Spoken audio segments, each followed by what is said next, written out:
میرا بھی باپ اگر زندہ ہوتا تو مجھے بھی آج بیٹا کہہ کے پکارا ہوتا. قسم خدا کہ میرے آقا نے تو مزاج دیا ہے کہ جب تمام ہی بیٹے کھیلتے ہوں تو یتیم کے بیٹے کا بھی خیال رکھ لینا. اس لیے نام لے کے پکارنا کہیں ایسا نہ ہو کہ اس کے دل کو چوٹ پہنچ جائے.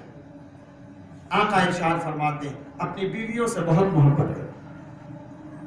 دنیا کہتی اسلام کیا قانون دیتا ہے؟ میں کہتا ہوں اسلام جو دیتا کوئی دے ہی نہیں سکتا. ڈنکے کی چوٹ پہ نوٹ کر لینا. اسلام جو قانون دے دیتا ہے, عورتوں کو جو عزت دیا, بچوں کو جو عزت دیا, یتیموں بے کسوں بیواؤں کو جو عزت اور مرتبہ دیا ہے, قسم خدا کے اسلام کے علاوہ کسی نے نہیں دیا ہو. تو دکھا دے کیا مزاج دیا. آقا ارشاد فرماتے ہیں اپنی بیویوں سے بہت محبت کرو. طلاق بڑھتی جا رہی نا. طلاق کے مسئلے کو ہم پارلیمنٹ تک پہنچا دیے. واہ مسلمان, طلاق کا مسئلہ پارلیمنٹ میں گیا, سپریم کورٹ سماعت کرے.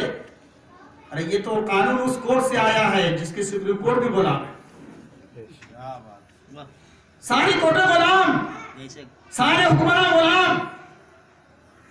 آج ہماری یہ حالت تھی کہ ہم نے اس کو پہنچایا, ورنہ میرے رسول نے وہ درس نہیں دیا. فرمایا بیوی سے محبت کرو. یا رسول اللہ کتنی محبت کریں؟ آقا فرماتے ہیں میں نے پانی مانگا, خادم پانی لے کر کے آیا. حضرت عائشہ صدیقہ رضی اللہ تعالیٰ عنہ, مسلمانوں کی ماں حضرت عائشہ صدیقہ نے پانی پیا. آقا ارشاد فرماتے ہیں آدھا بچا کے مجھے بھی دینا, آدھا بچا کے مجھے بھی دینا. آج اگر بیوی آدھا پانی پی کے شوہر کو پیش کرے تو شوہر اٹھتے ایک تماشا مارے گا نا. آپ غلام بنا دیا. آقا نے فرمایا مجھے بھی آدھا بچا کے دینا. جب دیا آدھا گلاس پانی میرے آقا نے لیا اور لینے کے بعد ارشاد فرمایا عائشہ کہاں سے منہ لگایا تھا اس نے؟ منہ کہاں سے لگایا تھا؟ فرمایا یا رسول اللہ یہاں سے میں نے منہ لگا کے پیا. آقا نے وہی اپنا منہ لگا کے وہ پانی پیا, وہی منہ لگا کے پانی پیا. ارشاد فرمایا بیوی سے محبت. اور جب شوہر ایسا کرنے لگے گا, بیوی عظمت سمجھنے لگے گی, تو میرا دعویٰ ہے کہ ایک بھی طلاق نہیں ہو سکتی, ایک بھی نہیں. اس لیے کہ جب محبت میں ناچاقی پیدا ہوتی ہے, محبت میں عداوت کا دخول ہو جاتا ہے تو طلاق منظر عام پہ آتا ہے. اور جب محبت ہی محبت رہے گی تو طلاق کا مسئلہ پیدا نہیں ہو سکتا. آقا نے فرمایا کہ وہیں سے ہڈی چوسا کرتی تھی. پوچھتی میرے آقا پوچھتے کہاں سے چوسا؟ فرمایا یہاں سے چوسا. میرے آقا وہیں سے منہ لگا کے چوسا کرتے. یہ محبت. لیکن اسی رسول نے پھر مزاج دیا کہ سنو, جب تنہائی میں ہو بیوی کے ساتھ تو محبت کرنا, لیکن جب تمہاری بیوی کسی بیوہ کے پاس ہو, تمہاری بیوی جب کسی بیوہ کے پاس ہو تب اتنی محبت مت دکھانا. محبت دکھاؤ لیکن تنہائی میں دکھانا, اکیلے میں دکھانا. جب کسی بیوہ کے پاس تمہاری بیوی ہو اتنی محبت مت دکھانا. لوگوں نے پوچھا یا رسول اللہ یہ قانون کیسا آپ بتا رہے ہیں کہ بیوی سے محبت بھی کرو اور جب بیوہ سامنے ہو تو محبت نہ کرو؟ آقا ارشاد فرماتے سنو, ہاں اس لیے کہا ہے کہ اگر آج ہم بیوی سے محبت کسی بیوہ کے سامنے کریں گے, بیوہ کے دل میں چوٹ پہنچ جائے گی, وہ بھی اپنے زبان سے کہتی ہوگی کہ یا رسول اللہ آج اگر میرا بھی شوہر ہوتا تو ہم سے بھی ایسے ہی محبت کرتا. میرا شوہر ہوتا تو آج وہ بھی مجھ سے ایسے ہی محبت کرتا. قربان جاؤ وہ میرے رسول ہیں جنہوں نے یتیموں کو اپنی جگہ بتائی ہے, یتیموں کو دامن میں لگایا ہے, مسکینوں کو دامن میں لگایا ہے, بیواؤں کو عزت بخشا ہے. وہ سماج دیکھو جب عورتیں بیوہ ہو جاتی تھی تو گھروں سے نکال دیا جاتا تھا اور اسے نحس قرار دیا جاتا تھا. میرے رسول نے بیوہ سے شادی رچا کر کے فرمایا کہ دیکھو یہ ابھاگن نہیں ہوتی ہے, یہ تو تمہارے لیے شبھ ہوتی ہے. میرے آقا نے وہ پیغام دیا. یہ لوگوں سوچو میرے سرور کائنات نے کون سا مزاج دیا. لقد کان لکم فی رسول اللہ اسوۃ حسنہ. میرے رسول کی زندگی تمہارے لیے نمونہ عمل. کب نمونہ عمل؟ ایک کان سے سنے دوسرے کان سے سنا نکال دیں نمونہ عمل بنے گا؟ نہیں نا. نمونہ عمل اس وقت ہے اس محفل میلاد پاک کو سجانا, اس کی برکتیں حاصل کرنا, اس کے رحمت کے سائے میں ہونا. یہ اس وقت ہوگا جب آپ ان باتوں پہ عمل کرنا شروع.